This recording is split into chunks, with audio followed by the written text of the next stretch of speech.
ক্ষমতায় গেলে গণতন্ত্র বাদ দিব, এটা দেখি বলতে পারেন কিনা? কতটুকু সাহস আছে আপনার? ক্ষমতায় গেলে নারীদেরকে হ্যাঁ ভাইস চেয়ারম্যান বানানো ছেড়ে দেবো, দেখি বলতে পারেন কিনা? ক্ষমতায় গেলে আমি একশোটা আসন নারীদের জন্য, এটা আমি নিব না, যে বলতে পারেন কিনা? কারণ ইসলাম নারীদেরকে অ্যাসেম্বলিতে স্থান দেয়নি এবং কিয়ামত পর্যন্ত দিতে পারবে না। যত ব্যক্তি এরকম দিবে সে ব্যক্তি পথভ্রষ্ট বলে বিবেচিত হবে।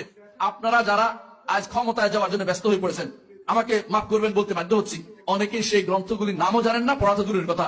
আপনার ক্ষমতা যে কি করবেন আমাদের জানা আছে। আপনারা গণতন্ত্র ভোট দিয়ে ক্ষমতা যেতে চান, এরপরে গণতন্ত্র চালু করবেন, গণতন্ত্র বাদ দিবেন। হ্যাঁ, সেই কাপড়ের উপরে বসে রয়েছি বলে যে আমি এই স্টেজ মানলাম না, স্টেজে বসে রয়েছি। আমি পাগল ছাড়া কি বলবো আপনাকে? ওমর রাদিয়াল্লাহু আনহু কিভাবে রাষ্ট্র পরিচালনা করেছেন? আপনার রাষ্ট্র পরিচালনা পরিকল্পনা করছেন কি? আমরা সাধারণ মানুষ কি করতে পারি? এত সুন্দর প্রশ্ন। ওমর রাদিয়াল্লাহু আনহু রাষ্ট্র পরিচালনা করছেন প্রজা হিসেবে না রাজা হিসেবে? খলিফা হিসেবে করছেন। তো আমি কি খলিফা হয়ে গেছি? বলেন। এটা তো তারা দিবে যারা ক্ষমতা যেতে চায়, আমি দিব কি জন্য?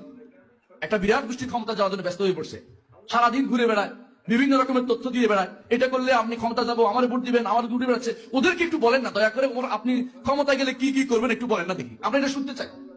আমরা জানি কি করতে হবে। আমি এখন দিব কেন? আমার দিবটা আপনি নিবেন কেন?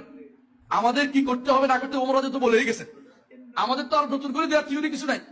আমরা কি করতে না হবে, কি করতে না করতে হবে, ওমর, আবু বকর, ওসমান, আলী সবাই বলছে কিনা? বলছে কিনা? এরপরে আরো সারাইছে কিনা? আমাদের খলিফা